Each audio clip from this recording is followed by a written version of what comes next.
Hello दोस्तों, welcome to my channel. दोस्तों, आज की गौतम बुद्ध मोटिवेशनल स्टोरी के ज़रिए हम आपको बताएंगे कि बुद्ध के नज़रिए से हमारी ज़िंदगी की कीमत क्या है। हम में से बहुत से लोग अपनी ज़िंदगी की वैल्यू नहीं समझते और अपने जीवन को ऐसी चीज़ों में बर्बाद कर देते हैं जिनसे हमारा सिर्फ नुकसान होता है। कुछ लोग अपनी ज़िंदगी शराब के पीछे ख़राब कर देते हैं, तो कुछ लड़कियों के चक्कर में, और कुछ अपनी ज़िंदगी पैसा पैसा करके बर्बाद कर देते हैं। आज की इस गौतम बुद्धा स्टोरी के ज़रिए हम जानेंगे कि हमारी ज़िंदगी कितनी कीमती है और हमें अपनी इस कीमती ज़िंदगी को किस तरह जीना चाहिए। दोस्तों, आज की स्टोरी का टाइटल है ज़िंदगी की कीमत क्या है। एक बार की बात है, गौतम बुद्ध अपने शिष्यों को ज़िंदगी से जुड़ी कुछ अच्छी बुरी चीज़ों का ज्ञान दे रहे थे। सभी शिष्य उनकी बातों को बहुत ध्यान से सुन रहे थे। उन सभी में एक शिष्य ऐसा था जिसे प्रश्न पूछने की बहुत आदत थी। वो उठकर गौतम बुद्ध के पास गया और उनसे बोला, आप हमें ज़िंदगी के बारे में जो कुछ भी सिखा रहे हैं उस सब का क्या फ़ायदा, क्योंकि हम में से बहुत से बच्चों को ये तक नहीं पता कि हमारे जीवन का मूल्य क्या है और ये जीवन हमारे लिए कितना कीमती है। पहले आप हमें ये बताइए कि इस जीवन का मूल्य क्या है। अपने शिष्य की बात सुनकर गौतम बुद्ध अपने कक्ष में गए और वहाँ से एक चमकता हुआ पत्थर का टुकड़ा लेकर आए। वो टुकड़ा उन्होंने अपने शिष्य को दिया और बोले, मैं तुम्हें इस जीवन का मूल्य तब बताऊंगा जब तुम इस पत्थर का सही मूल्य पता लगा कर आओगे। साथ ही यह ध्यान रखना कि तुम्हें ये पत्थर किसी भी कीमत पर बेचना नहीं है। गौतम बुद्ध की बात मानकर शिष्य बाजार की तरफ चला गया। बाजार में सबसे पहले उसकी नज़र एक फल बेचने वाले पर पड़ी और पत्थर दिखाते हुए वह बोला, इस पत्थर के बदले आप मुझे कितने फल दे सकते हो। फल वाला बोला, ये पत्थर कुछ खास तो नहीं है, लेकिन फिर भी इसके बदले मैं तुम्हें 10 केले दे सकता हूँ। वो शिष्य उस पत्थर को लेकर आगे चला गया। फिर उसे एक सब्जी वाला मिला। शिष्य ने उस सब्जी वाले से उस पत्थर की कीमत पूछी।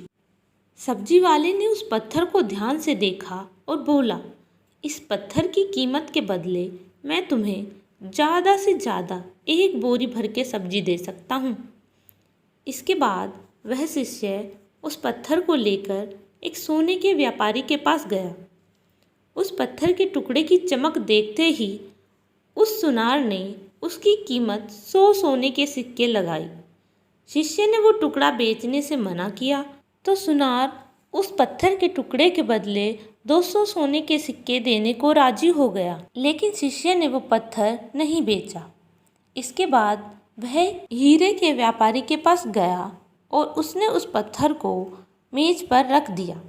उस पत्थर के टुकड़े को देखते ही हीरे के व्यापारी ने एक साफ कपड़ा बिछाया, उस पत्थर को उसके ऊपर रखा, फिर उसकी परिक्रमा की और हाथ जोड़कर उस पत्थर को कपड़े में लपेटते हुए बोला, तुम इसे मामूली पत्थर समझकर उसकी कीमत पूछ रहे हो। असल में यह बेशकीमती रूबी है। ऐसा रूबी हर किसी को नहीं मिलता। मैं अगर अपना सब कुछ बेच भी दूँ तो भी उसकी कीमत नहीं चुका सकता।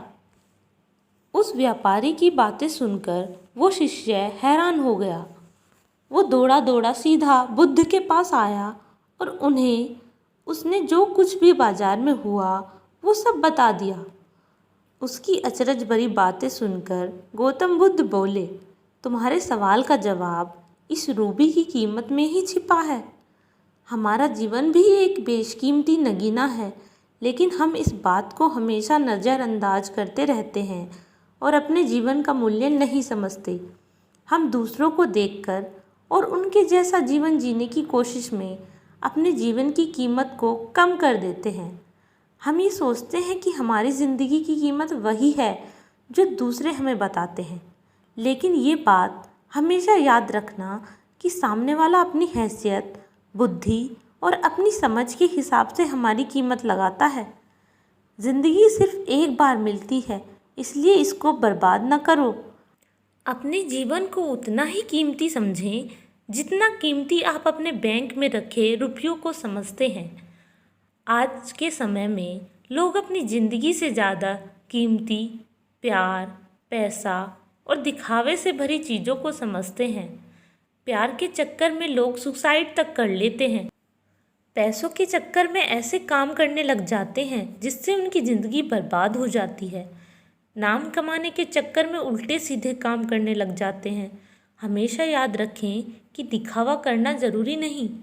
प्यार दोबारा मिल सकता है, पैसा फिर कमाया जा सकता है, लेकिन ज़िंदगी फिर नहीं मिलती।